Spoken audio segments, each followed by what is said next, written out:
much.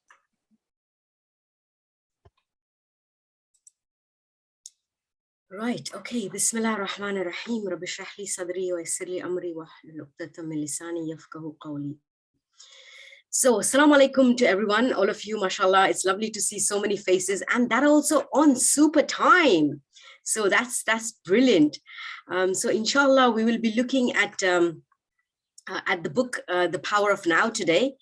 I think Musarat has very kindly shared the PDF for us, and I don't know how many of you have read the book. So just as a quick start, is it possible for you all to tell me whether you have read the book or not? If you can give me a thumbs up or a thumbs down or anything, if you want to unmute yourself or on the chat, anything like that, that would be wonderful. So anybody has actually, oh, Zainab Nadiri says, oh, your face, I don't know what does it mean by that face.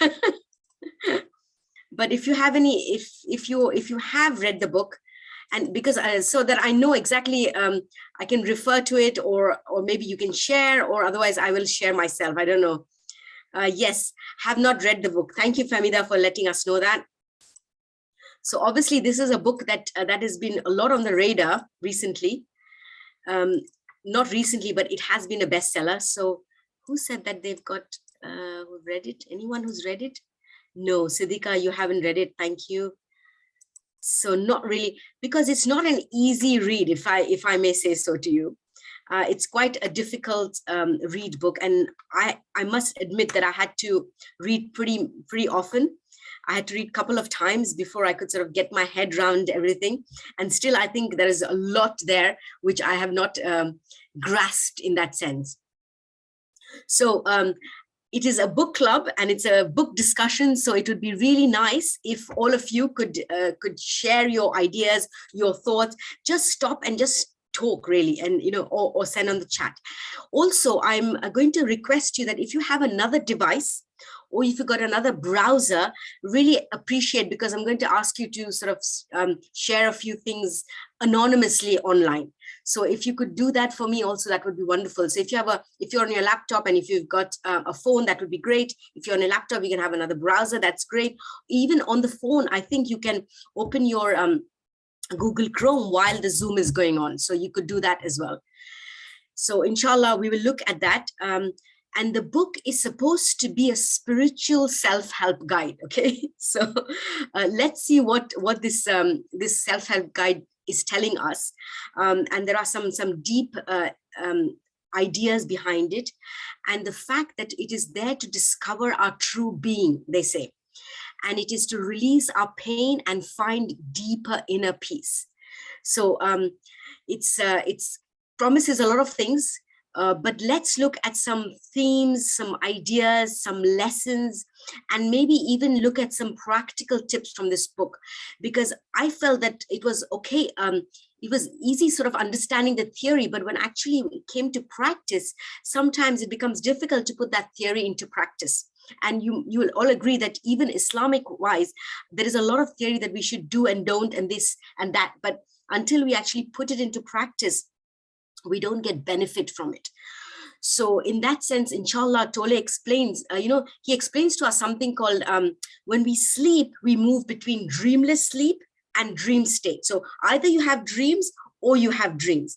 And when we are awake, most people, they move from between ordinary unconsciousness and deep unconsciousness. That means, when you're sleeping, you can either be dreaming or not dreaming. But when you're awake, you can be ordinarily unconscious or deep unconsciousness, okay?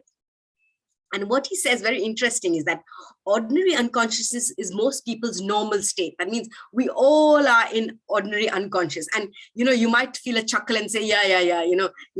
Most often you're thinking of something, cooking, you're doing this, you're doing that. You're in your world of your own, right?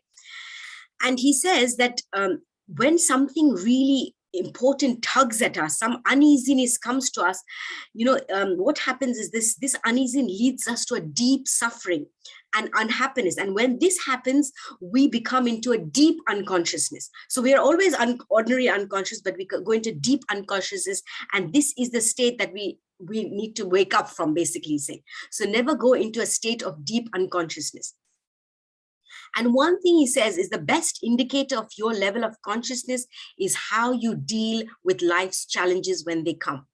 So this is a really good indicator that how we deal with it, we are said to have sabr, and how we deal with these challenges will tell us the level of our consciousness, inshallah. So this is basically what he describes in the book. But inshallah, what I've planned is that we'll go through some themes in the book. You might like to ask questions, you might like to share if you've read the book, or even if you haven't read the book, it might resonate with you, and it would be wonderful if you can just put on the chat or just unmute your mics and just speak. So I'd really appreciate that too. So to start with, can I request you all to do me a favor?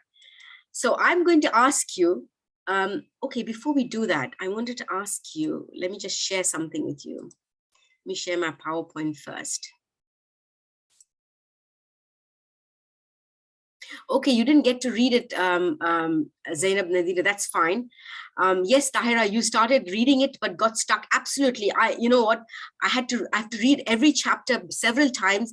And in mine, I've got highlights and I've got notes on the side and all that, because obviously I had to now engage with the book so that we are able to discuss it. So yes, it's a quite a heavy book in that sense.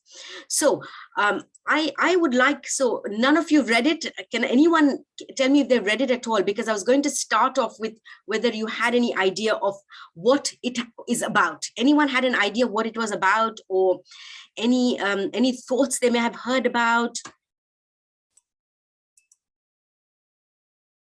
Any aha moments or anything you've heard? Anyone heard Khalil Jafar's talks on negative suffering? Anyone done that? Yes, thank you. Yes, living in the present moment. Absolutely. That's one of them. And you have all heard Khalil Jafar. Yes, thank you very much. I think A star is Alia. I don't know if she is, but there's some A star. And Femida says, yes, of course, we've probably many years back. Even I've heard it many years back. And you've heard about some things about the book. So when you heard about the book Power of Now, what does this now represent for us?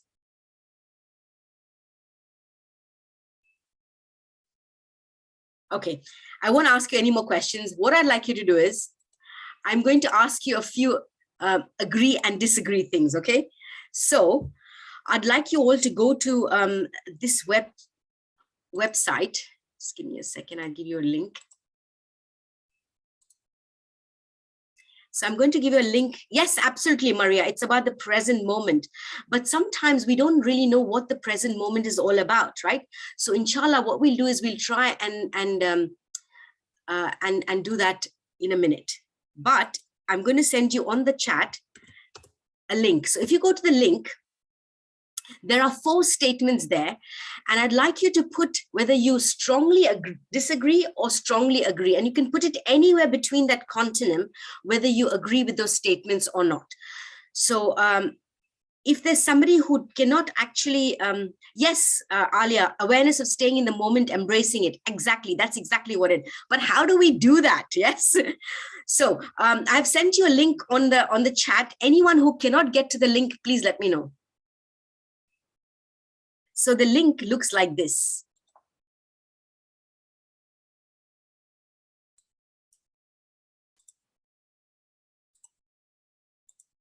Wow, wonderful. Can you see my screen, ladies? Can somebody just yes. Say yes or no? Yes, we can see it, yeah. Thank you. So you can see the first question is that the most precious thing in the world is the present moment. And a lot of you agree with that.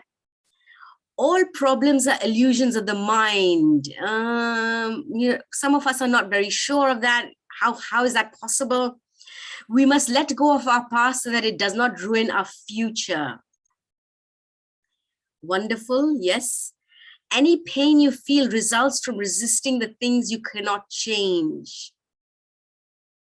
So I think we need to pack up, Musarat, because most of our viewers today are all agreeing to the statement. So it's amazing.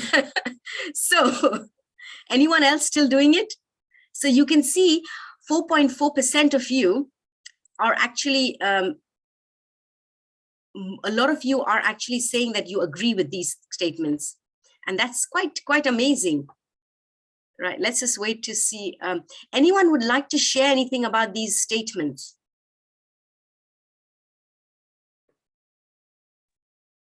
Concentration in namaz. Ah, that's really cool. Concentration in salah. Which section would that go to? The first one. Wonderful. Thank you so much.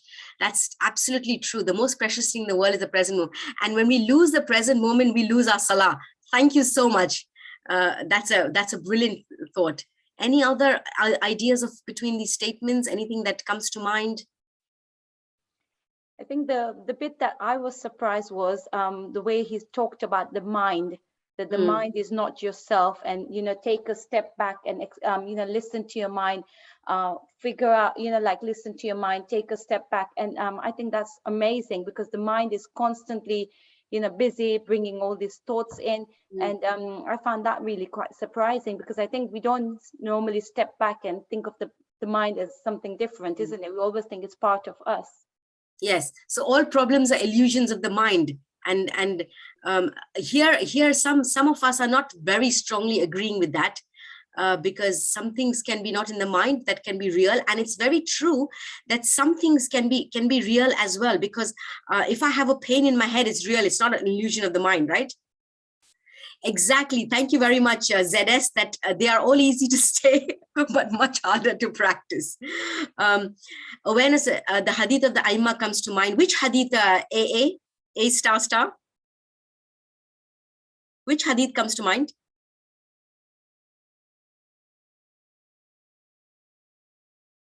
Who's A star star?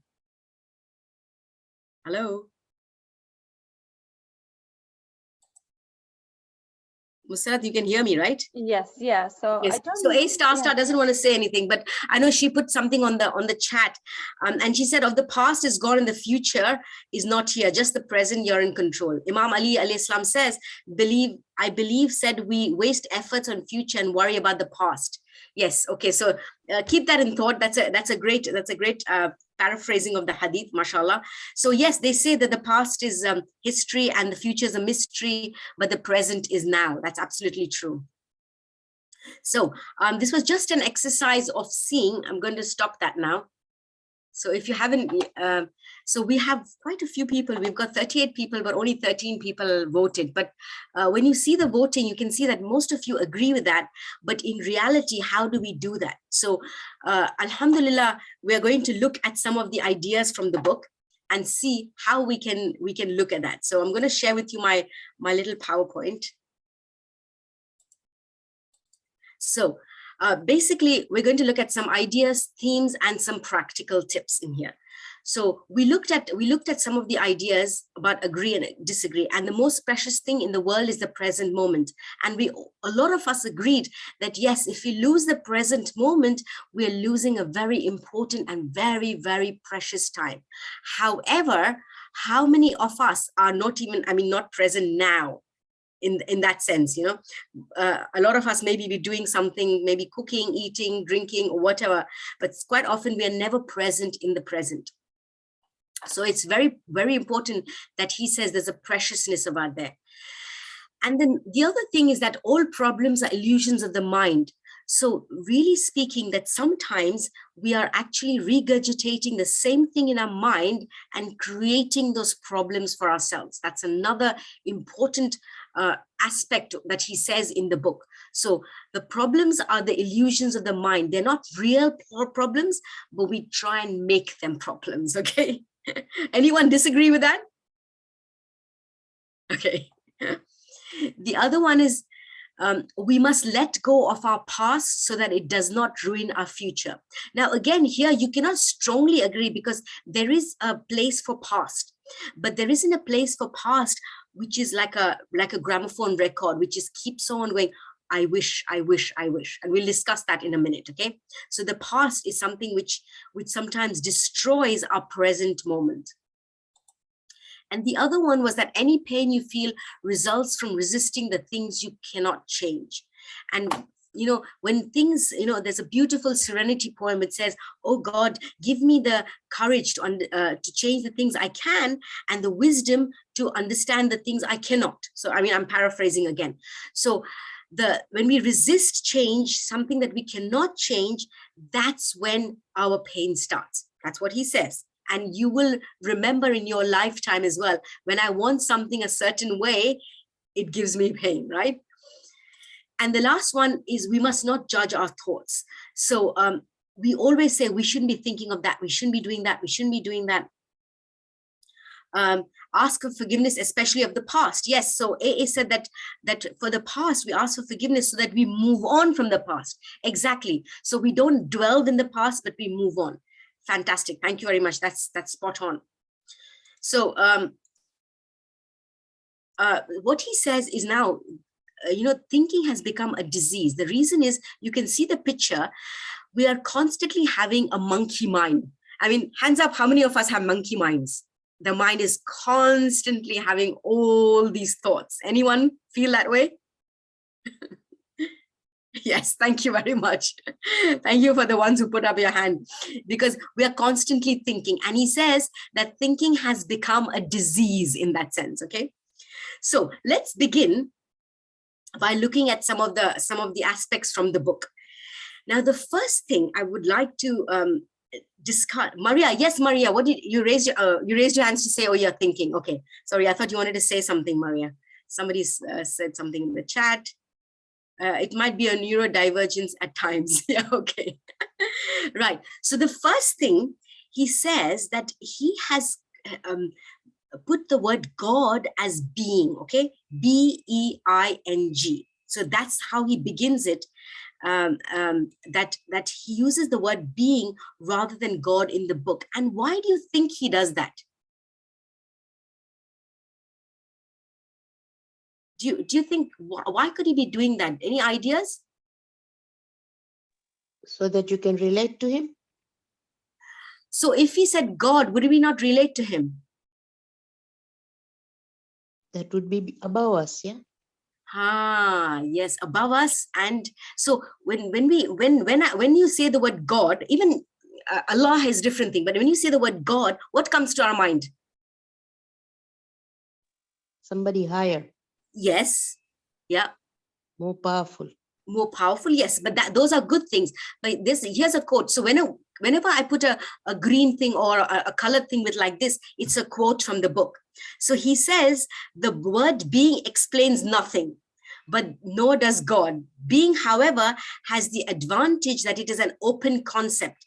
It does not reduce the infinite invisible to a finite entity. So the moment you look at being, you can't make a judgment of what it is like. You can't envisage it. God, you can think, oh yeah, God up there, judging us. God, yes, he's kind, merciful. Those are good things, of course. But we don't look at God in a way that we can make a mental image of it. Okay, and the other thing he says, that nobody can claim exclusive possession of being. So being is a general name, right?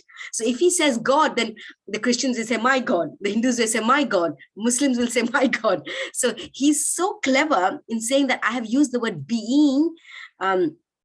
Yes, so F. Shah, you said God is thought like a person. Yes, you can think of him as a person. It's a non-religious term, definitely. That's one of the things, and we might narrow down God to even as a creator. So somebody said creator, so we can narrow him, but actually he's infinite. And he's unimaginable. He cannot be explained. So he says, just because I haven't used the word God, that's why don't think I'm not referring to God. Okay, so that's I really like that idea, because he does mean God. Yes, it's politically correct for the text. Yes, it's politically correct because he wants a wider audience, definitely. However, I really like the ideas. It does not seek to grasp it within your mind. You cannot grasp the word being in your mind. It is similar to Islamic word huwa. Yeah, we use Allah for God, but the word huwa is is the very infinite being, and you cannot even imagine what it is, and the mind cannot grasp it. When we say Allah, we can remember 99 names of God, but when we say the word Hua, we don't try to understand it at all. He just is, okay? And you can know only when the mind is still, and that's what he says, that nobody can know this being until your mind is still. When you are present, when your attention is fully and intensely in the now, being can be felt, but it can never be understood mentally. And if you look at the mystical books of Islam, they also say God can be felt in the heart, but he cannot be understood by the mind. How beautiful is that? So if we extrapolate and take it to our understanding of Islam as well, we can see that if we conjure up in the mind an idea of God, then that is not God. Imam Ali says, anything you think of God is not God. And therefore, he uses the word being, which cannot be understood mentally at all. So I like that idea, but underlyingly, we can think that it's actually God, inshallah. Is that okay? Any thoughts on that? Everyone is too quiet. Okay, so I have about a couple of lessons we're going to look at from there. So the first lesson or first idea is that you are not your mind. So he says, disidentify with the mind. What does this mean at all? Anyone, any thoughts?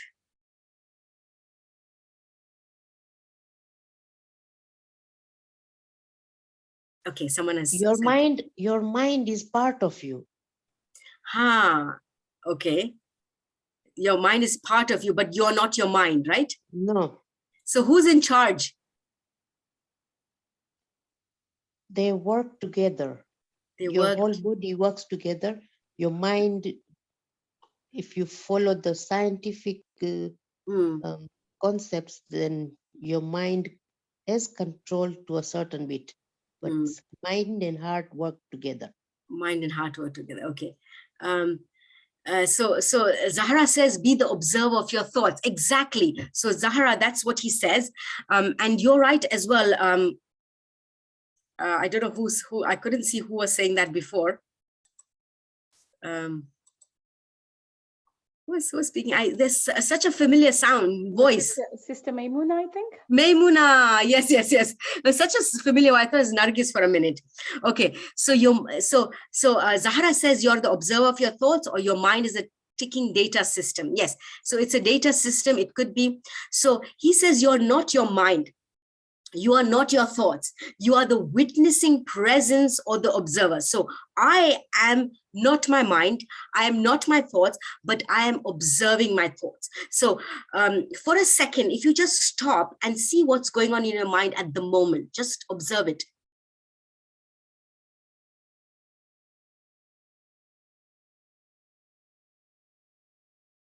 And did you feel when you were observing, you were something other than the mind? Because you were looking at the mind. And that's exactly what he says. And he says the problem of the mind is deeply rooted in the mind. That means, our monkey mind, the problem is in the mind itself. So he says the mind is an incredible tool and we need it, but we become identified with it. So whatever I'm thinking, this is me. And that's where he says that you have to step back and use the mind as a tool. And the tool, as they say, has taken over the master. So mind has been a tool, but it's taking over my life because I'm in a constant state of thinking. And we believe that our mind with a constant stream of thought is who we are. But we are much more than that. So if I think I'm thinking this, I'm thinking, oh, I'm now doing this thing. I think I know the book. I am this, I'm that. It's all the time in my mind. So he says, if I stop and I watch the mind, then I'm sure by now you've noticed that, your mind isn't constantly monkey mind. But if you stop and you see what is happening there, and the voice in the mind speculates. So, it judges, it compares. I think, who's saying this? And I'm not sure whether they're saying this right. And should this be there? How do you explain hikmah with this understanding? Okay, we look at, the word hikmah is a great thing. It's about wisdom. So in Islamic literature, AA or whoever asked me the question, let's park it for a minute and then we'll come back to it. So I'll write down that we need to talk about wisdom. So I'll write that down and we'll come back to it. But let me just finish what he says. So he says our thoughts, our mental dialogues are compulsive. And the insane thing is we don't even realize it. Most of us are on autopilot. So I'm going to ask you a question that he asks in there. If you think that you're not in your mind, just ask this question, which Eckhart asks in the book. Can you be free of the mind whenever you want? Have you found the off button? And can you stop the stream of thoughts and just be? So let's try this. Can I just be free of my mind? Can I just switch off my mind? And can I be free of these thoughts and just be? No, you can't. No, you. So this is what he's saying you have to do. And if you can't, then you are consciously identified with the mind. So I've got loads of people on the chat saying, but when you ask it, it triggers my mind. Yes, it triggers my mind. Absolutely. When you breathe, when you do that. Yes. So a good point. He talks about breath. So he says that one way of doing it is to actually consciously look at your feel and breathe. So when you try to breathe, the mind starts to shut down a little bit. And you're very right that when you ask these questions, your mind gets triggered. But now you need to say that mind is not a trigger. Now I need to release myself away from the mind. So in the book, at one point, he also says that you sit there like a cat watching a mouse. And then as soon as the mouse comes, you catch that thought. But when you try to do that, there will be no mice coming, basically, because you're so present in the moment that the thought melts away. So whoever said that A***, when you said that, when you ask it, it triggers your mind, that means we are still in the mind. So trying to ask that thought often by watching it from afar. Okay, so that's one thing. And Sukaina said very beautifully, yes, breathing. So let's see what, how do you disidentify with the mind? So he says you create a separation from yourself and your thoughts and try your best at watching what's going on. Perhaps, you can make it a game. You can see there's a movie going on. Now, if I sit here and for 2 seconds also, if I sit here, I can see my movie going on in my mind. What am I going to say to them? What is somebody going to say to me? Are they going to contribute? What if I make a mistake? All these things are going on in my mind. But if I just stop and I said, okay, I'm looking at all this and it's just going like a movie in front of me. So I can create a separation. Yeah. So watching what's going on, observing it and being aware that this is going on in my life. So this is becoming conscious of it. Yeah. And then you can become conscious of what repetitive things is happening in your mind. Yes, pausing is a good way. So there was another book I was reading, perhaps Musarat would like to do this book. It's called Think Like a Monk. That's another book I was reading. And in that, he gives a really good thing. He says, spot your thought, then stop, and then swap. So he was saying to swap it for the negative thought. But here, Eckhart Tolle is saying not swap it, have no thought. So come to a place of no thought at all. So, and also observe what is repeating in your mind all the time. There are sometimes thoughts that are completely repeating, but you should listen to them without judging them impartially. And you can watch them more objectively and say, okay, they're there, and becoming more conscious of that. And that's a higher level of consciousness. So I'll share with you some of the quotes from the book.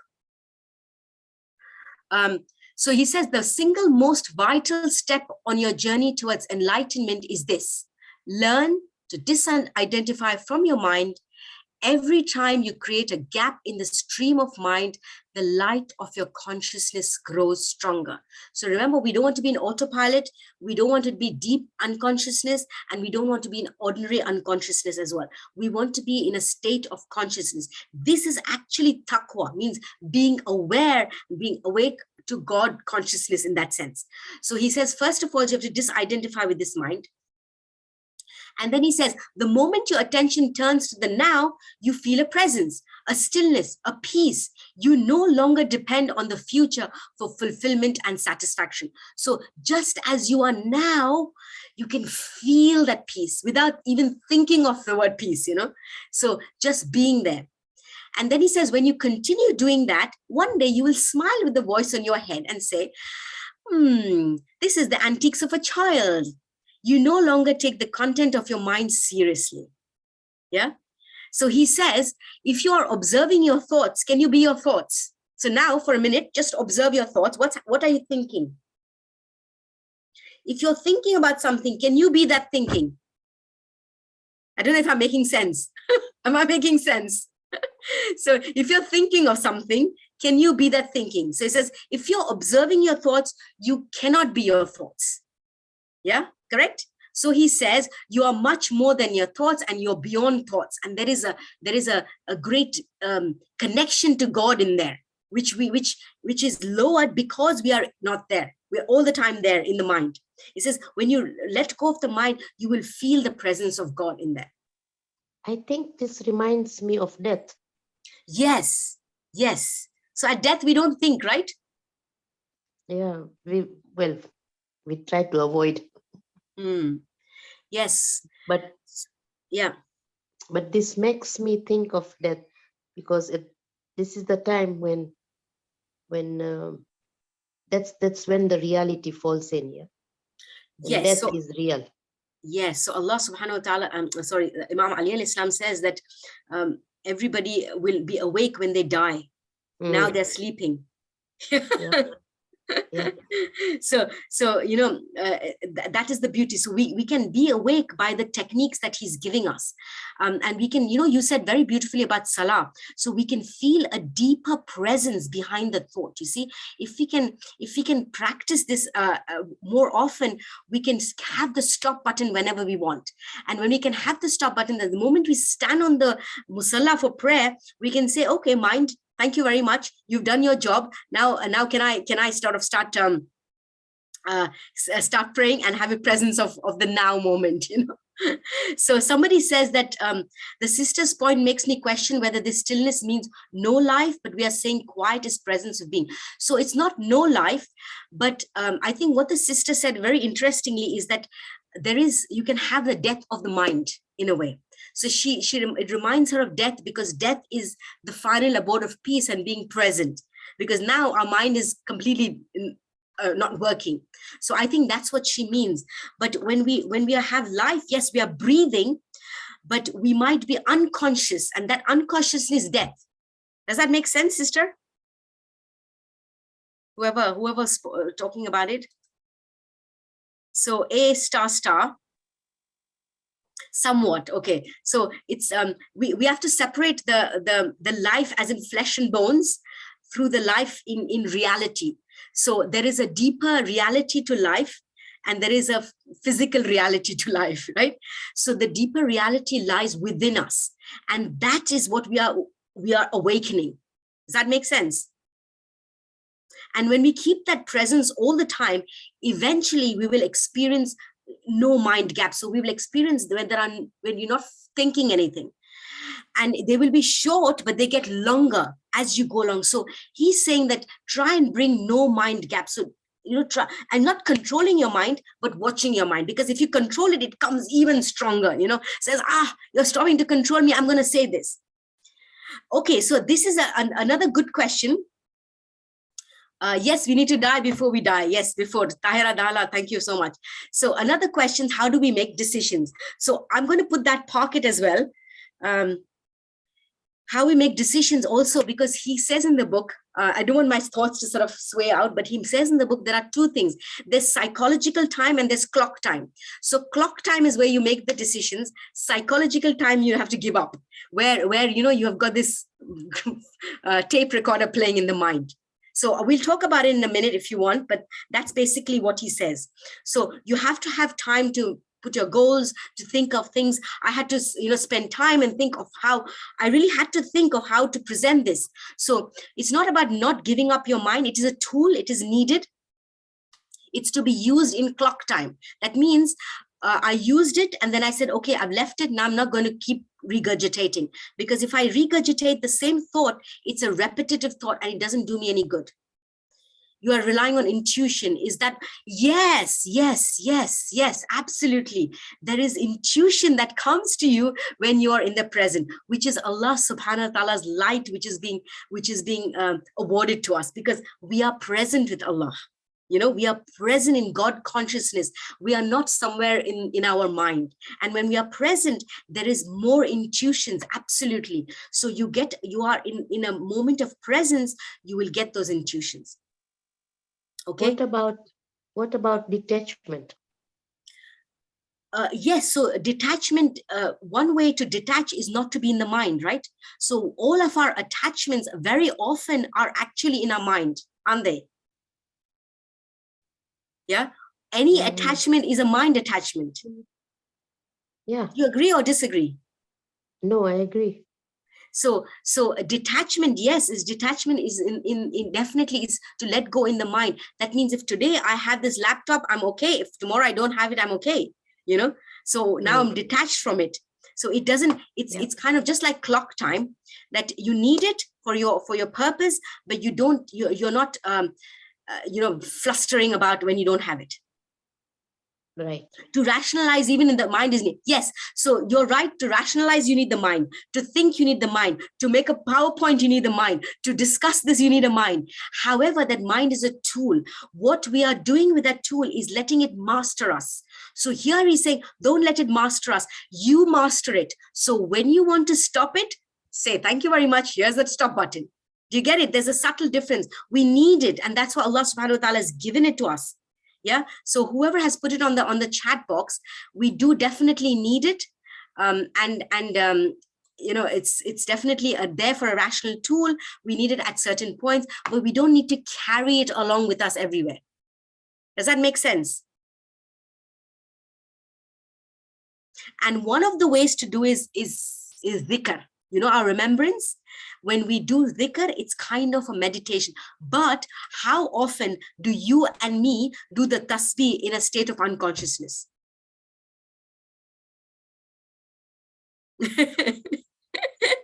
Okay, so somebody says yes. So now, while it is in this session, how do we do this? So this is why we're saying. So whole idea is, Eckhart Tolle is saying, find moments of presence. That means you try and watch your mind. When you watch your mind, the thought starts to disappears. And when it disappears, you get no mind gaps. Then slowly, when you do that, those no mind gaps become larger and larger. You become in presence longer and longer. Therefore, there's meditation. There is dhikr. When we do dhikr. You know what? The names of Allah, they're all there to bring about this state of presence. But when I'm doing tasbih, Allahu Akbar, I'm thinking, oh, I need to go and make my rice. Allahu Akbar, Allahu Akbar. Oh, I need to do this. Oh my God, I forgot about this. Oh, I need to send a WhatsApp. So my constant mind is working. Do you get it? So the mind needs to, we need to be able to not control, sorry, take it back. We need to be able to watch the mind and say, hello, now that's enough. You know, can we move? Can I have some presence now? Can I be in a state of presence? And that's how the salah also was meant to be, to sort of remove my mind from there and now come into the presence of Allah subhanahu wa ta'ala. So we draw away from the mind, and we don't need to use our mind per se. We just need to be present with Allah subhanahu wa ta'ala. In fact, sometimes if we use too much of our mind, I feel, try to understand, say, oh, I'm saying Alhamdulillah Rabbil Alamin, this means this. Sometimes you get lost. So sometimes just being present and being able to filter out all the thoughts that are coming is more important. Okay, so you asked a question. Let me see what this, it's a big battle for me when I'm doing this. Exactly. It's not for you, Zahra. It's for all of us. It's a big battle for all of us. It's the mind. And he gives us these tools. So let me give you a small tool that is there, which talks about what he tells us to do. So when you are overloaded with the mind, he says, ask yourself, am I breathing? Yes, I'm breathing, right? The moment you ask yourself that, you have entered a state of presence, he says. So such a simple exercise. He says, the moment you're too much into your mind, just stop, pause and say, am I breathing? Yeah, I'm breathing. God has given me the breath. Yeah. And another thing he says, that when you're doing everyday things like washing, walking down the stairs, drinking a cup of tea, do it with presence. Become conscious. Like, for example, you're drinking this sip of tea and you're saying, actually in Islam, they say when you drink water, you take a sip, say Bismillah Rahman Rahim, take a sip, put it down, say Alhamdulillah. Take a sip, say Bismillah Rahman Rahim, put it down. You're supposed to take sips of water, not gulp them down, because we are such a hurry that we can gulp them down and get to do something else. And that's where he says that do everything you're doing with a little presence. That means I am actually writing. How is this pen moving? I am eating. What is my saliva happening? It's bringing slowly presence into our life. Does that make sense? The person who are, Zahara and A star. Okay, so A star, you have, thank you for all your lovely questions. So what is tafakkur? I'll also mention to you what tafakkur is. Again, tafakkur has to have in clock time. And tafakkur has to have some presence of mind, okay? You need to do it, but you need some no mind times as well. Okay, so let's look at tafakkur as well, inshallah, and we'll discuss that. So first thing he says is stop and says, am I breathing? Bring yourself into the present moment. Then when you're doing anything, washing or walking down the stairs, taking a cup of tea, bring the presence. And the way to do it is actually to remember Allah subhanahu wa ta'ala. So when we are washing Allah, we can say, Al-Khaliq. When we are cooking, we can say Al-Musawwir, you are the creator. Make this food a beautiful creation. And immediately what happens is that you come into position of presence. So you're not thinking, oh my God, 2 days down the line, what am I going to do? You're not thinking of the past. I did this, I did that. So you're going to move into, yes, multitasking to get things done. Exactly. But, Zahara, even when multitasking, he says you can be in a state of presence. Your body can be doing a lot, but your mind can be in a state of presence. Does that make sense, Zahara? Does that mean reminders? Yes. So we need to remind ourselves. Yes, zikr is reminder, right? The word zikr itself means reminder. Inna fa'ata zikra. That means remind. We call it remembrance or reminder, but it's actually a reminder. So stopping and saying that I'm washing these dishes, actually Allah subhanahu wa ta'ala has given me these hands to wash. Imagine if he hadn't. So coming into a state of presence, not washing dishes and thinking about what I'm going to do tomorrow or what happened to somebody or what somebody did to me. Yeah. So you can be doing a lot of things because, we have a life which is quite busy. You need to cook, you need to look after the kids, you need to do this, that, and you can be multitasking. But moment to moment, he said, stop, breathe, bring presence. Stop, breathe, bring presence. So even mundane things like ironing, you don't have to be in your mind, you need to bring presence. And he says, the more you do that, the more you will feel a sense of peace and calm and being present with the being or with Allah subhanahu wa ta'ala. Because the mind is the culprit and it keeps you in the past and in the future. And I'll talk about the past and future in a minute when we look at the next idea. Yes, he's talking about no thought, yes, to a certain extent. We cannot have no thoughts, but he's saying have gaps of no thought, just like our finger has gaps in it, you know. And he says you might get a thought, but have gaps in your no thought. So when you have these gaps, you will start to feel a sense of presence. Just try it, honestly. And it is very beautiful, because you suddenly feel you are somewhere else. You know, it's just quite fascinating when you do that. Okay, so when you're doing dhikr, you don't have to have thoughts when you're doing dhikr. You can be present with Allah subhanahu wa ta'ala. So therefore, bring from your thinking to feeling, from the mind to the heart. They say there's a very short distance from here to here. So when we are doing dhikr, we have to engage the heart. And very often, everybody tells us, all the scholars tell us, presence of heart, not presence of mind. Do they say that? Whoever asked me that question. A star. Do they ever say presence of mind? They say presence of heart. So it's moving from thinking to feeling. Yeah. So feeling the presence of God is away from my thought process. Okay. So it's 8:46. Okay. Let's move on to the next idea. So the second idea is the present moment is all that we will have. Now, this can be quite difficult, you know, to be in the now. So the present moment is all. First, he says, disengage with the mind, leave your mind somewhere else and say, I don't want to be engaged in the mind. Now he says, be in the now. So it's a similar idea, but he says the present moment is all that we'll have, and the here and now is the most important, precious thing. So I've been talking a lot, and I'd like you to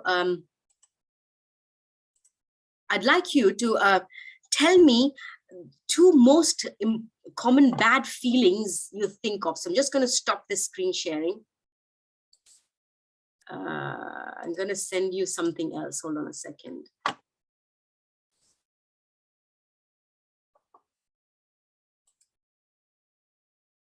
So just like you did before, I want you to think of two negative things that we constantly think about. So let me share this word cloud with you. I'm gonna. Yes, exactly.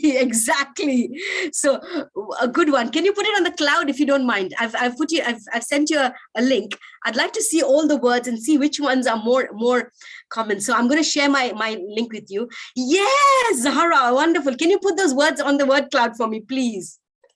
So I'm going to share the word cloud with you. So you will see once you go into the Mentimeter. Yes, exactly. Good. Any more? Zahara, you said worry. That was, I wish, I'm not good enough. Yes, good. Any more? Where can I start over from? Yes. I wish, future, money, health. Yes. Future, shouldn't give it my all. Should have given it all my all. Yes. Oh, I forgot. What happened? Oh, I forgot. Oh, I forgot. Yes. Do you want to put it on the Mentimeter? Oh, I forgot. Okay. So maybe some words. So somebody had put the word worry. I like that word because I'm sort of that kind of a person. Worry, anxiety. Yeah, anxiety is worry. That's good. Yes. So you can see somebody's put on the chat. I'm not worthy. Worry about kids. Zahra put. Okay. Thank you all of you who actually shared your thoughts, because it's nice to see.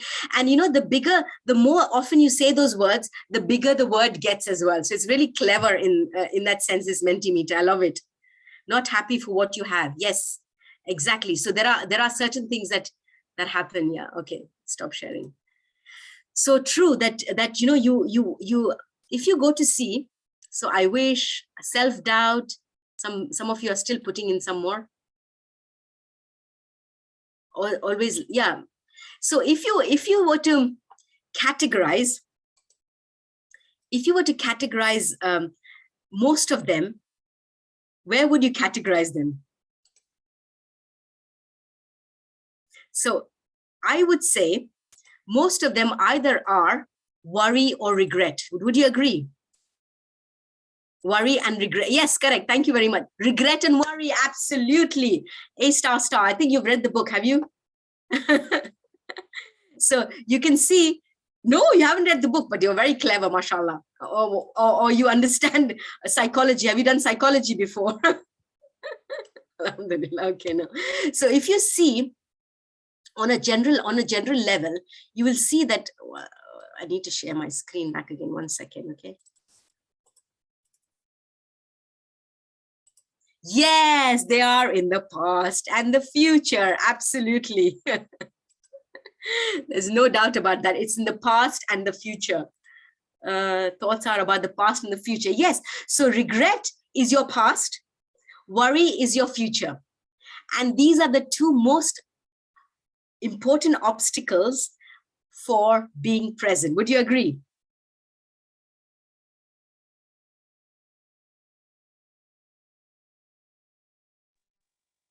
Yeah. So every second, one thought follows the next in our head, and thoughts mainly relate to two things, the past and the future. So I'll tell you what happened to me on the weekend. On the weekend, I had to go to a reception in London. I looked, okay, it'll take me 2 hours and a bit. So let me pray and then we will leave. So I told my husband that we will pray and we will leave. And 10 past 4 is Salah time, 4:25, but maximum by 4:30 we'll leave. And if we leave by 4:30, then we can, we'll be there by 6:30. It starts at 6, and by the time they have the canopies and things like that, we'll be there. So, okay, so we prayed, and now we got stuck in the traffic as usual. So then my mind went, I wish I hadn't prayed. I wish we hadn't prayed. Why? We should have just gone there and prayed. I wish I hadn't prayed. Ya Allah, this was such a bad. My husband said, yeah, I told you that we should leave. We should go and pray there. But I said, it was Salah time. And this is like going on. And then it was like a tape going on in my mind. Then I had to stop. Obviously, I said, I have to be in the now. But this is what happens to us. And then this was the past. Now, what I was thinking in the future, Ya Allah, I'll have to walk in late. What will she think? I'm late. I couldn't be on time. And the most important thing, I'll miss the starters. I'll miss the canopies. Oh no, this is my future thought, right? And a constant stream of thoughts. And what is lost? The time lost in the mind. What I said is, stop. I told my husband, stop. I'm doing the power of now. I opened the Quran and I read Surah Waqia.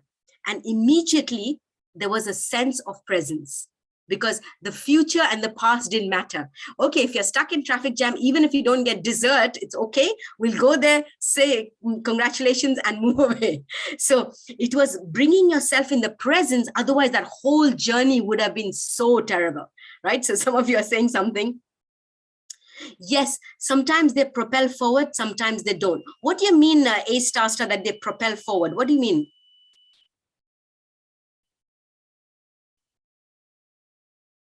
What do you mean they propel forward? Okay. So this is a really good thing. So I want to ask you all, does worry make you feel better? Can I ask you? Does worry make you feel better? Does it truly make you feel better? So I used to tell my children that worry is like a rocking chair. It gives you something to do, but it takes you nowhere. Yeah. So you enjoy the worry because you think, oh, worrying gives you this pain body. And he talks about pain body as well. It gives you a sense of ego. Yes. If you turn it on its head, yeah, avoid certain things. Yeah. It makes you avoid. Exactly. It makes you avoid actually addressing what it should be. You're very right, AA. But it doesn't help. Honestly, worrying doesn't help.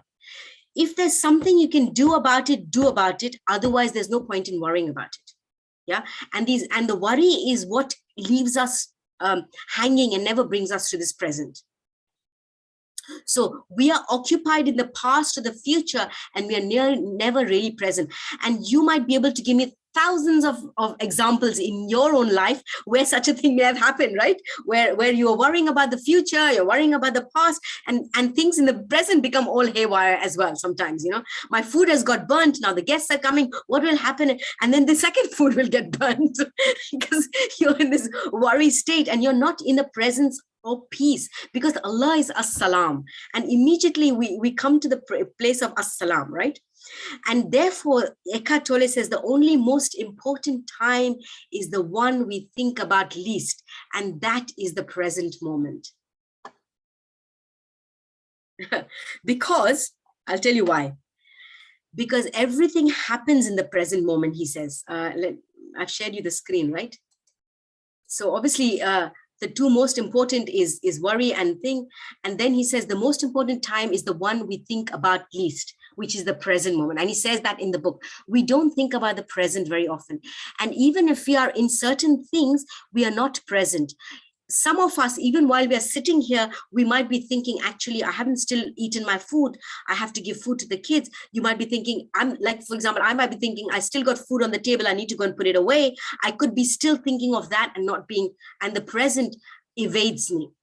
And therefore, when we think of past and present, it's about memory and anticipation. And you know what?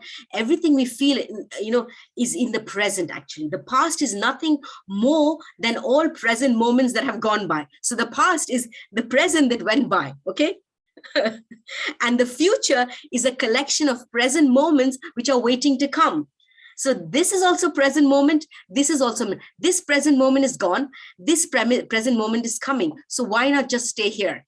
And this is a place of peace and heart. Yeah. So therefore, living in any moment in the present is useless. Our mind is occupied in the future and the past, and we rarely come to this heart place. But I know some of you asked the question, but thinking and planning for the future is necessary, okay? In today's world, of course. But let's be honest, 90% of our thinking is repetitive and is useless. Don't you think so? So I can think about, I need to do this workshop today.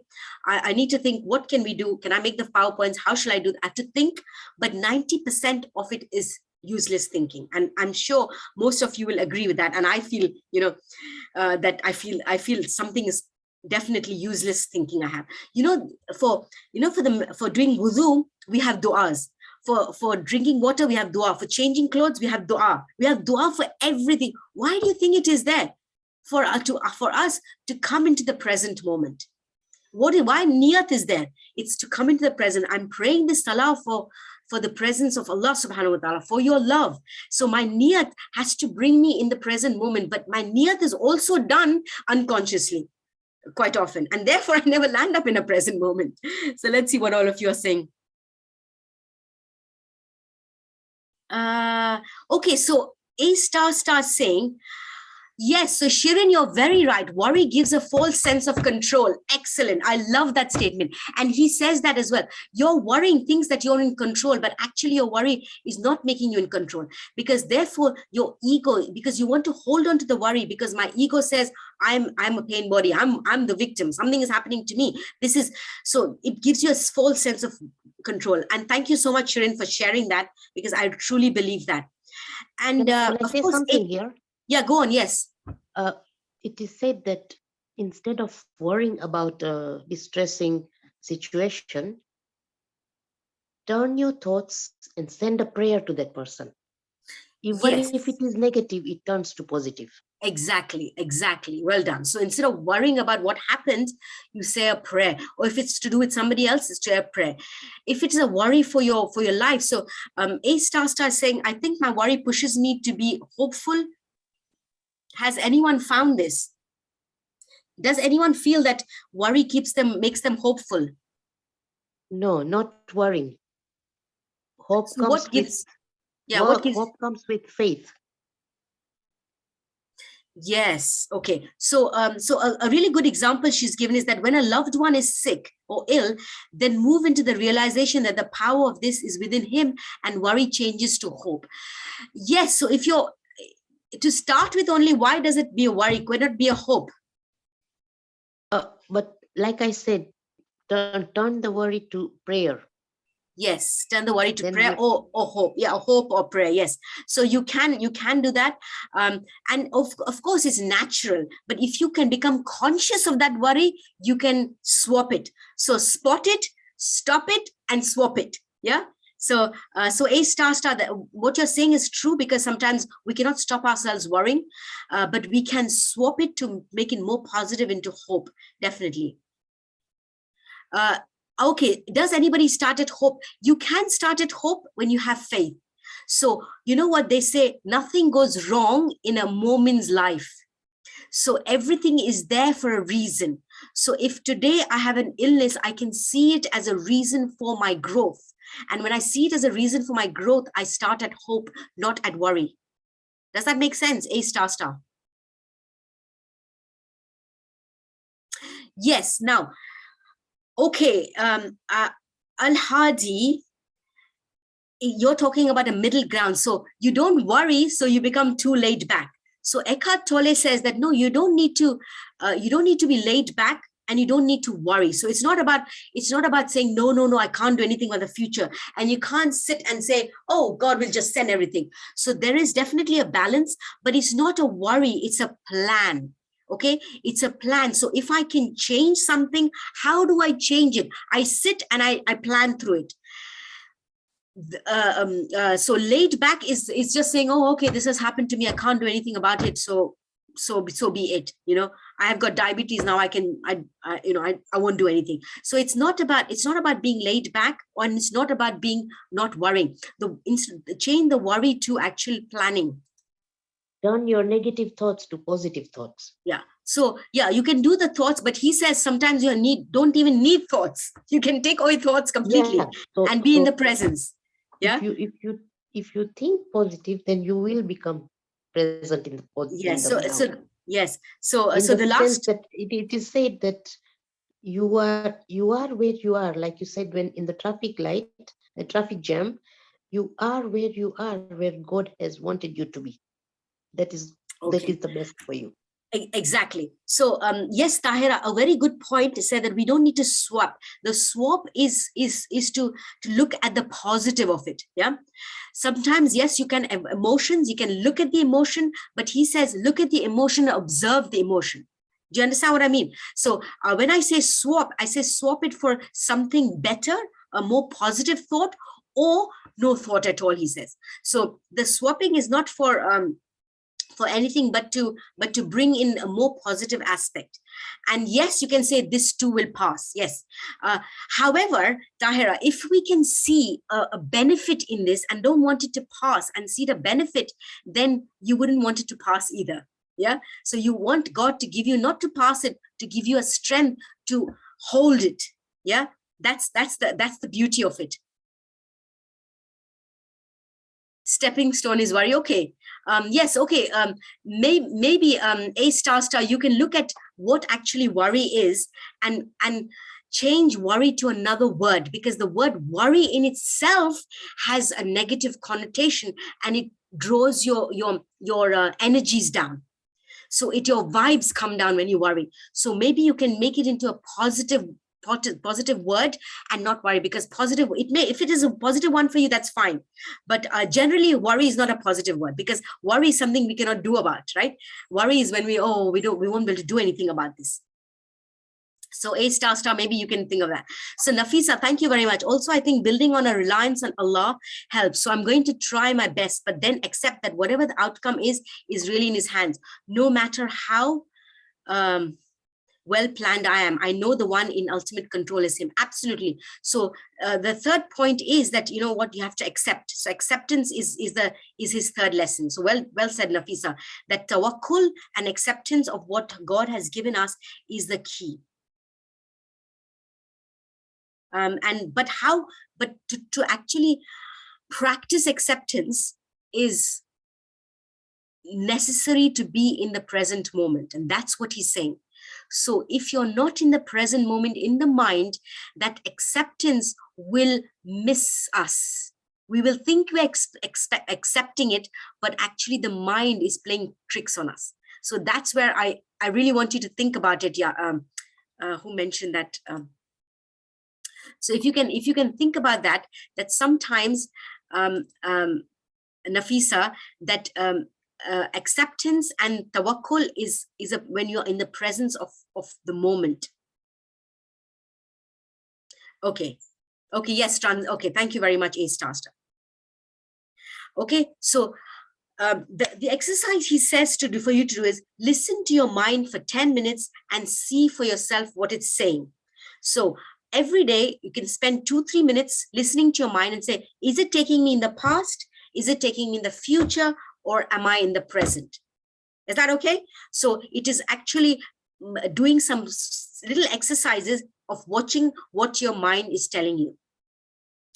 And Eckhart Tolle says that what is real about our journey is the step you are taking at this moment while we are here. That's the real thing. Even if you look at any Islamic literature, they tell you that what is there is a reality of the moment, and there is something which is unreal, an illusion. So some things are illusions. The past and future are illusions. What is really important is the now.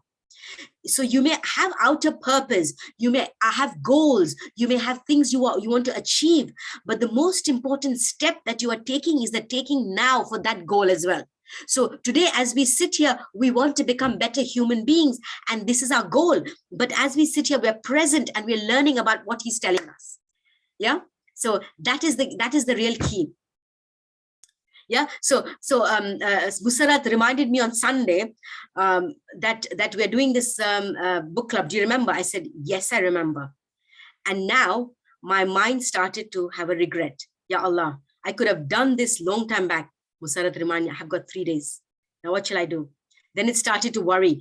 What a big task this is. What if I cannot deliver this thing? So this was, I'm telling you exactly. So it was going in the past of regret that, oh, I had that time, I could have done it then. Sorry. Why did I not do it? I was, telling myself off in a way. That was regret. Then I was worrying about what's going to happen today. But regretting the past, no worrying about the future could actually help me, could it? Until I said, okay, switch on the computer. Just let me open the book, see which are the things I want to do, and get on with it. And when I came in the present moment, everything actually flowed.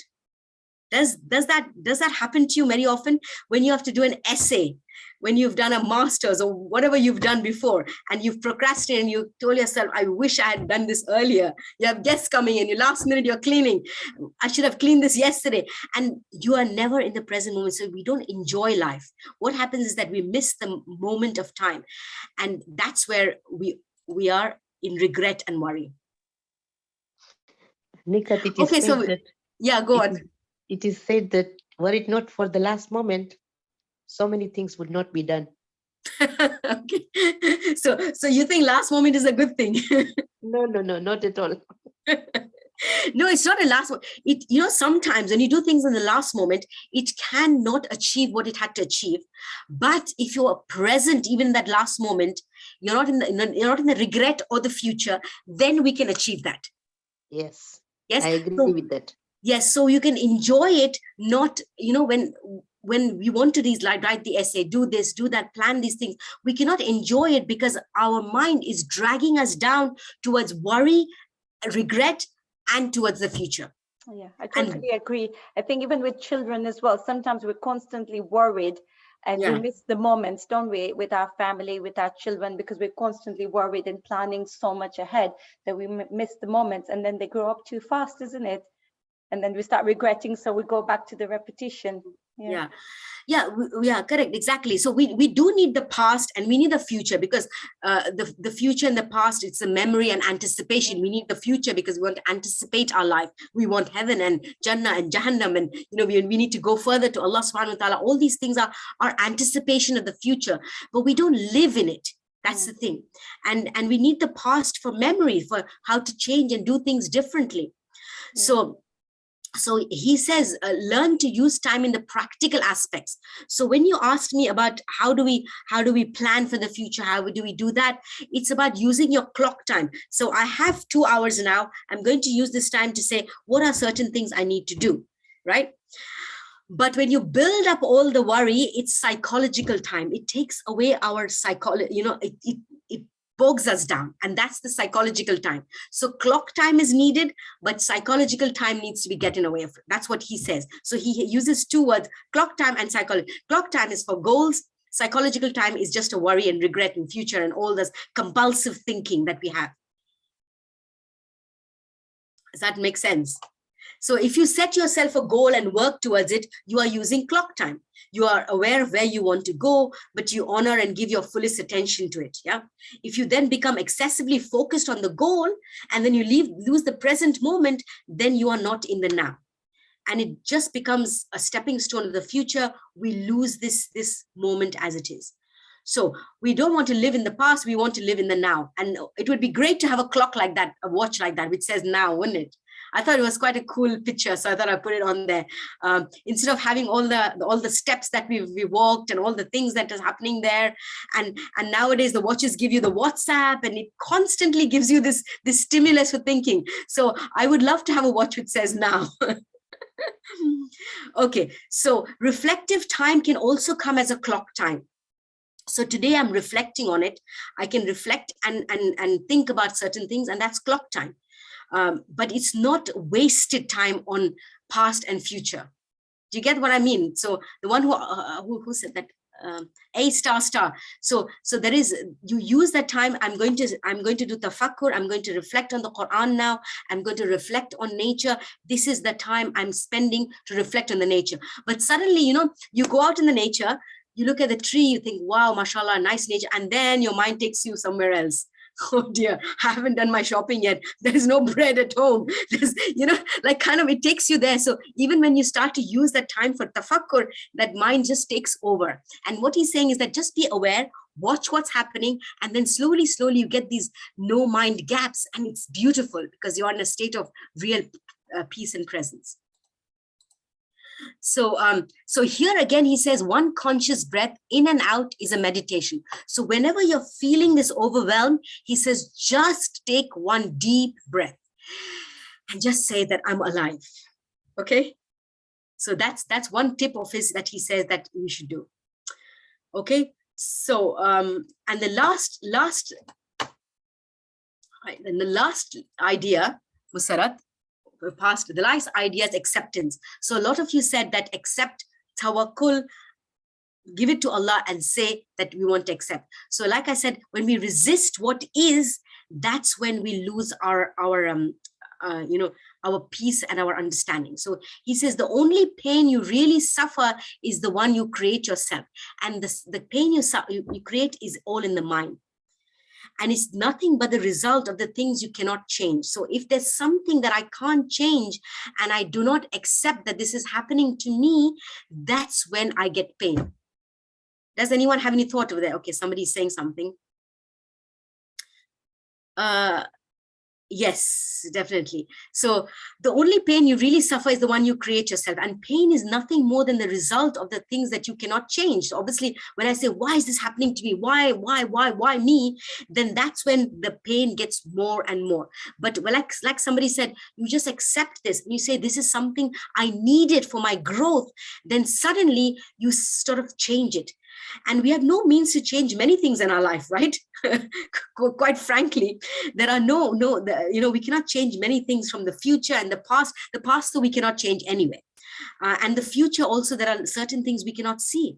And all the things that we are unhappy about also, very, very few things we can change. What do you think? When we are unhappy about some things, how often can we change it?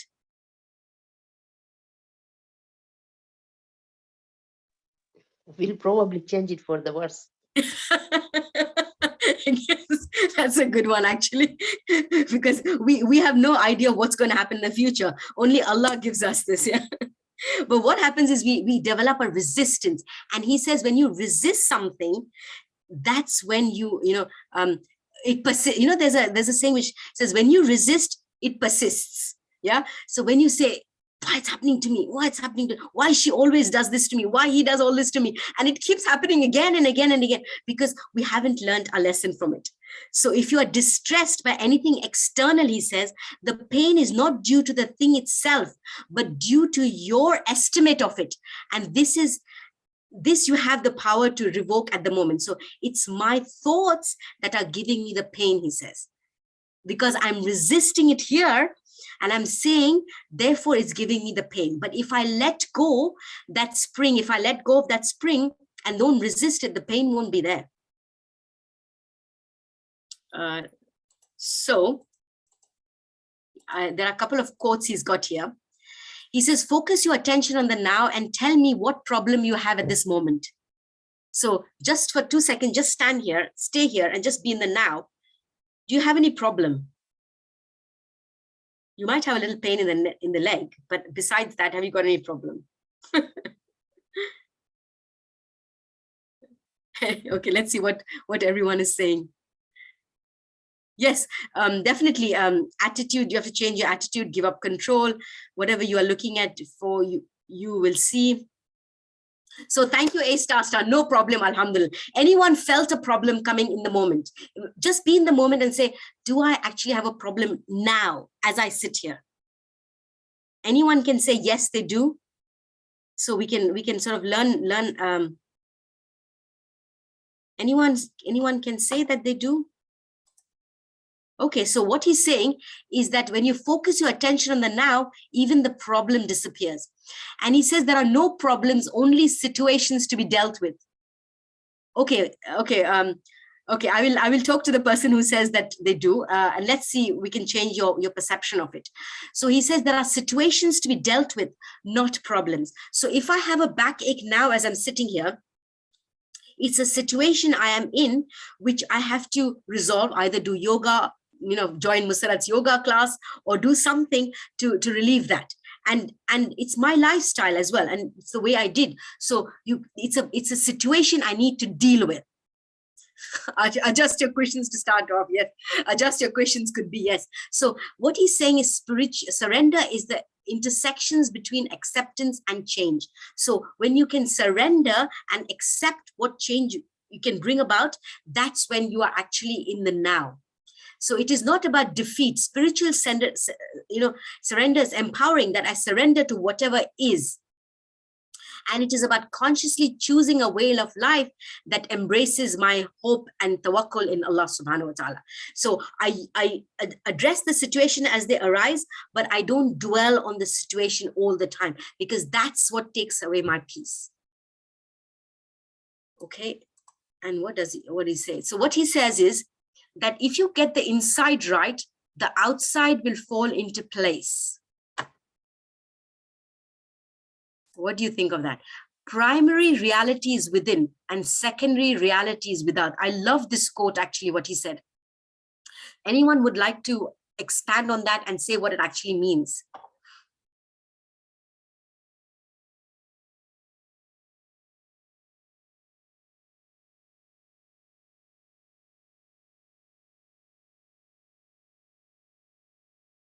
So, see, he says that, the inside, what we are feel. Somebody has written something, sorry. Our soul is who we are. Yes, our soul is who we are, and the soul is intrinsically peace and problem-free, this inside, and all the actual turmoil is in the outside. So he suggests that all our pain is the result of resisting what we cannot change. And guess where the things that we cannot change lie? They lie either in the past or in the future. At this moment in time, there is no problem. You all said, right? Some of you said you have problems, but maybe there are certain problems that we need to shift the perception. But he says, don't wish back the past and don't resist the future. Accept life as it is, and you'll feel a lot less pain, particularly the one we imagine in our mind, you see? He says you can get rid of the pain. And this, again, pain is a negative pain, negative suffering, because it's not physical. Because if you have a physical pain, sometimes you can be there.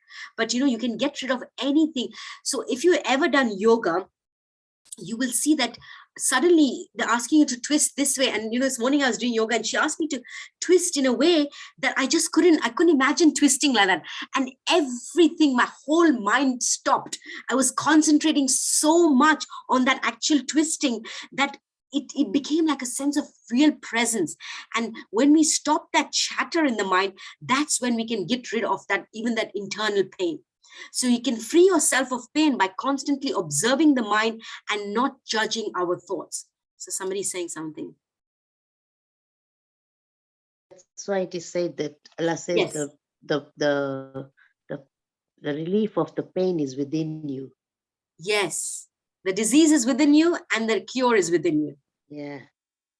Yes, definitely, definitely. So A star said a very, very important thing. It seems very simplistic for those who are going through a lot of pain and trauma. But the people who are going through pain and trauma, A star, is that there is a magical way to actually get out of there, because Allah is as-salam, and He has given us this like Sister Memuna said, that a way of actually transforming our life to have that peace and no pain. So if the pain is a negative pain in the mind, then there is a way to transform that. And I know it sounds very simplistic, but give it a try. What he says, read the book again, and there are certain things he beautifully puts it. And if you practice them, you will feel a sense of peace, honestly. You know, one thing he says is that constantly ask yourself, what will my next thought be? So, okay, stand there, stay there, and all of you think of what is going to be my next thought. Did you get any thought? Did any of you get any thought?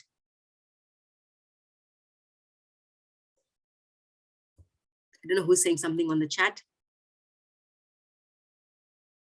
Yes, of course, the Ahlul Bayt help us to navigate our life, and of course we have role models, we have things that help us to navigate, things that give us tawakkul.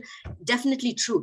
But what here he's trying to say is that some of our pain is in the mind, because our mind is very clever. It gives us a pain body. It constantly says, oh, this is happening to me, this is happening to me, this is happening to me, and it doesn't give you a present moment. But the moment you let go and you watch that mind, what it's giving you, it brings you in a presence.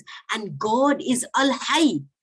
God is presence, you see, and because He is Al-Hayy, it gives you a sense of amazing peace, honestly. So I know it is difficult, and it is a very simplistic way of looking at it, but he has other books, and the other book he's written is A New Earth, which is a follow-on from Power of Now.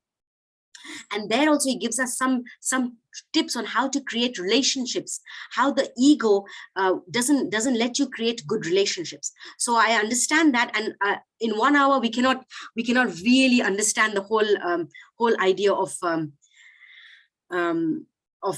how to lead a life according to this book. Okay, so we can read it again. Yes, absolutely. And Zahara, thank you very much for saying that there was no thought. And that's what he says. If you want to watch and say, where's my next thought, it won't come. And even if it comes, don't judge it. He says, let go of it. And he gives a very cool thing. He says it's called the quantum zero effect. It's a physics point, but it says you can freeze any system in its current state by constantly observing it. So if you observe something, you can freeze it. So he says, when you observe your thought, you can freeze this thought. And he says, ask yourself this question over and over, constantly ask yourself, what is my next thought? What is the thought that's coming? Don't judge it. So the moment you do that, you stop being in autopilot. So the mind gets interrupted, and therefore it helps us to get out of this mind system. And then he also says, listen to your body and learn to accept the constant nagging thoughts in our head and what you should be doing and not doing. Oh, I wish you should be doing this. You should have done this. You should have done this. I bet you after this finishes, my mind will tell me 1,000 times, oh, you should have answered this question. You should have done this. But I have to stop and say, listen to the thought, yeah? And separate our body from the thoughts and not to resist the things we cannot change. So the tips he gave was constantly ask yourself, what will be my next thought? Stop judging your thoughts.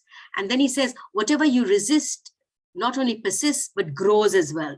So when you don't want something, you don't want a pain, if you keep looking at the pain, you keep constantly thinking about it, it grows and grows and grows. So you become more painful.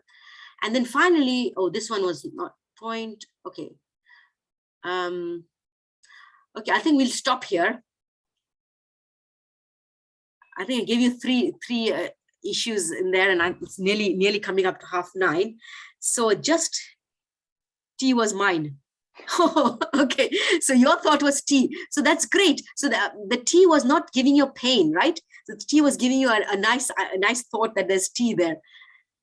this nagging thought is almost like shaitan's whisper. Yes, yes, absolutely. So the waswasa is, these are thoughts.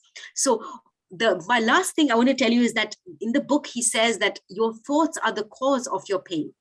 Your thoughts are the cause of your not being present. Nigat, can I say something here? Yeah, sure. I'd asked this to one alima, that is there a fine line between waswasa and waham? Waham, yeah. Waham. So she said, no, waswasa is totally different. Waham is your imagination, and waswasa is whisperings, like we say, whisperings of shaitan. So it's different. Your mind actually exercises imagination. Yes, we have a faculty of imagination. Yeah. Yes. So if you let it run wild, you are in trouble. Yes, absolutely. That's absolutely true. So in, lots of people get doubts in salah and in when they're doing wudu and all that. That is a constant mind telling them that, oh, you're not doing this right. You're not doing this right. It's like a, tape recorder is going on and on and on. Yeah. So there is. I want to say about something. I want to take one quote and speak it. Yes, of course. Yes, please do. Let me stop. It is said that arrest your thoughts before they become words, and arrest your words before they become actions, and arrest your actions before they become your behavior. Yes. So they say, if you don't want to worry, it has to start from the mind not to worry, because otherwise it becomes your behavior. Yeah. So thoughts create actions. Actions arrest your thoughts. Arrest your thoughts before they become words. And arrest your words before they become actions, and arrest your actions before they become your behavior. Yes, Memuna, can I just twist it a little bit, because it says arrest your thoughts, right? Yeah. So sometimes good thoughts are also good. So thoughts can become your actions and your character and your talking about negative. Absolutely, yeah. And really, in the whole book that I've been saying is that he's saying that actually you don't really need to think that much. You only need to think when you need to think. Use it as a tool. Allah subhanahu wa ta'ala has given the mind as a tool. Don't let it master you. Don't let it take over you. And that's the key message for him.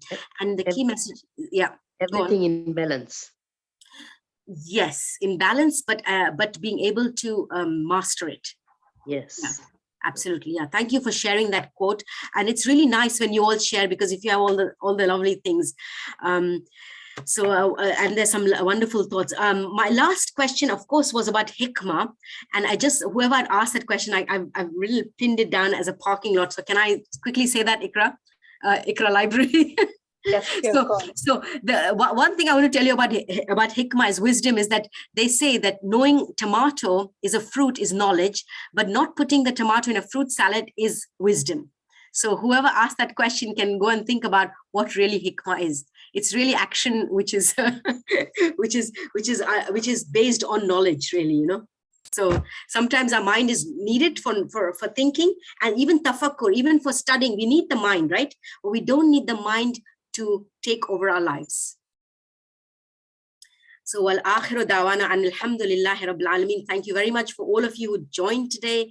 It was so nice to see all your interactions, and I'm really indebted to all of you. And I think we learned a lot from it. Thank you so much. Thank you so much. That was amazing. Thank you. You're right. If we think too much, a lot of us sometimes say we went to sleep, we were asleep, but we didn't feel like we were sleeping because our mind was thinking throughout. So yes, you're right. I think if we can control our mind, or just times where we can close our minds as well, switch off, I think that would be amazing, and that would automatically bring us to the presence as well, and obviously acceptance as well. So thank you so much. It was really amazing. I've got the book here. I did try reading it, but I think when you explain it and doing it together with everyone, it makes much more sense as well, because the book is quite detailed and sometimes it's quite hard to understand as well. So thank you so much. So somebody has given a good definition of wisdom, saying knowing the price of everything but the value of nothing. So knowing the price of everything, but the value of nothing. So, you know the price of everything, but what we value is very important. So values are hikmah, absolutely. Definitely. Thank you so much. Musarat, before you close the meeting, there are a couple of people who wanted to just stay on for 2 seconds, if that's okay. I don't know who they are, That's but fine. just wanted to catch up with them, and then maybe just exchange. So if you don't close the meeting, we can say Khudafis to all those who wanted to leave, but the one who wanted to stay, I just can't remember now. There were so many messages coming through. That's fine. Yeah. I mean, the session's closed, but if anybody wants to leave or anybody wants to stay on, they can stay on if they want. But that's fine. And inshallah, we'll do further more books as well. But I think this has been a life changer as well. So inshallah, we'll all benefit from this. So yeah, I won't close the meeting, but the rest, if they want to leave. I'm trying to look back. Oh yes, okay, I've got her number. Hold on a second. I'll just take her number down, then she can close the meeting. Yeah, if anybody wants Sister Nika's number, they can message me, and I'll be able to give them your number as well. And if you do want the recording for this, please personal message me, and I'll send the recording to yourself as well. Be on the library. We won't put it in the Iqra library group because I think not everyone's interested in doing this book as well. So we'll it's okay if you want to. This time I tried not to use any pictures from the internet. So if you want to put it, you can if you want to. Is everyone okay? If they obviously, if you've mentioned their names, they should be fine, isn't it? Yeah. Yeah, because I think not I haven't mentioned their surnames as such, right? So that's fine. Memuna, are you okay? Memuna is the only one who actually spoke in here. I'm fine. Memuna, it was so nice to see you. Alhamdulillah, it was lovely so nice to interact with you and see you. Yes. Yeah, it's really nice when you can talk and bounce off ideas, right?